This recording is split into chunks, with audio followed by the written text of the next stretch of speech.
ఈవీఎంలను పగలగొట్టాలనేటువంటి ఉద్దేశంతో దాడులు కూడా జరిగాయి.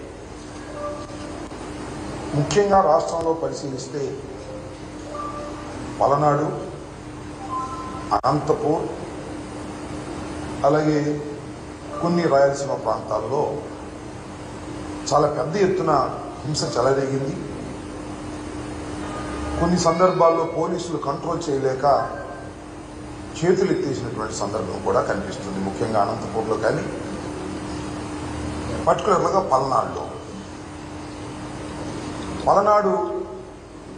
జిల్లాలో ఉన్న ఎస్పీని, అనంతపూర్లో ఉన్న ఎస్పీని ఎన్నికలకు ముందు ఎన్నికల కమిషన్ మార్చారు.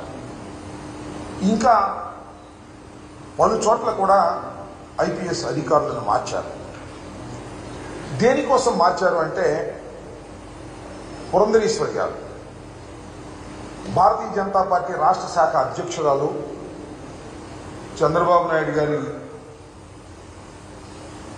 వదిన గారు, చంద్రబాబు నాయుడు గారితో కలిసి వీళ్ళు కలిసే ఉన్నారు అనుకోండి. ఎందుకంటే భారతీయ జనతా పార్టీ, తెలుగుదేశం, జనసేన కలిసి కూటమిగా వచ్చారు.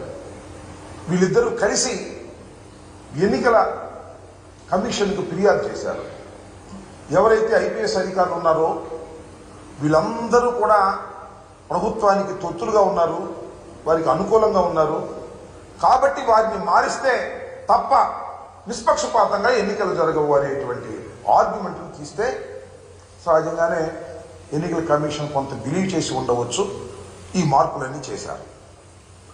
ఇక్కడ గమనించాల్సిన అంశం ఏమిటంటే, ఎక్కడైతే పురంధరేశ్వరి పిటిషన్ మీద మార్పులు చేశారో ఆ ప్రాంతంలోనే హింస ప్రజ్వరిల్లింది. Note this point. ఇవాళ మనం ఫర్ ఎగ్జాంపుల్ అనంతపూర్ తీసుకున్నాం, ఫర్ ఎగ్జాంపుల్ పల్నాడు తీసుకున్నాం.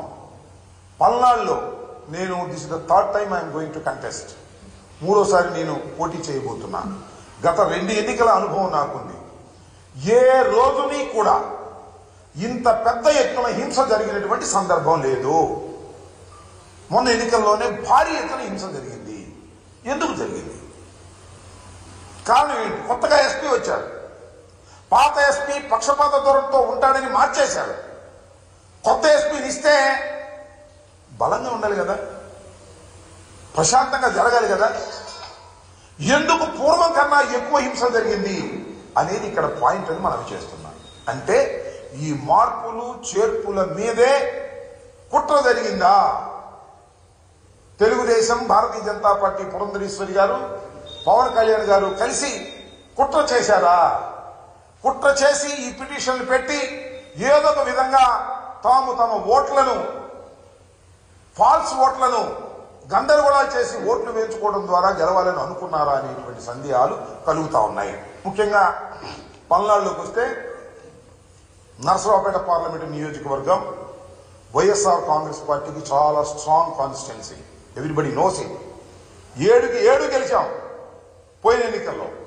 ఇవాళ కూడా 7కి 7 గెలిచే పరిస్థితి ఉన్నది అని మాకన్నా బాగా తెలిసిన వ్యక్తి అటు పోటీ చేసిన మా పార్టీ వ్యక్తి ఉన్నదాకా. కాబట్టి దీన్ని ఏదో విధంగా నలిపేయాలి అనేటువంటి కుట్రతో ఇదంతా చేశారనేటువంటి భావన కలుగుతోంది. చాలా చిత్రమైన, విచిత్రమైన సంఘటన ఏమిటంటే, ఎన్నికల కమిషన్ ఎవరినైతే అపాయింట్ చేశారో ఎస్పీలుగా వాళ్ళని సస్పెండ్ చేసే పరిస్థితి వచ్చింది. ఇది చరిత్రలో నేను ఎప్పుడు ఎక్కడ చూడలా. ఎన్నికల కమిషన్ అంతకు ముందు ఉన్నటువంటి ఐపీఎస్ ఆఫీసర్లు పక్షపాతంగా వ్యవహరిస్తారేమో అనే అనుమానంతో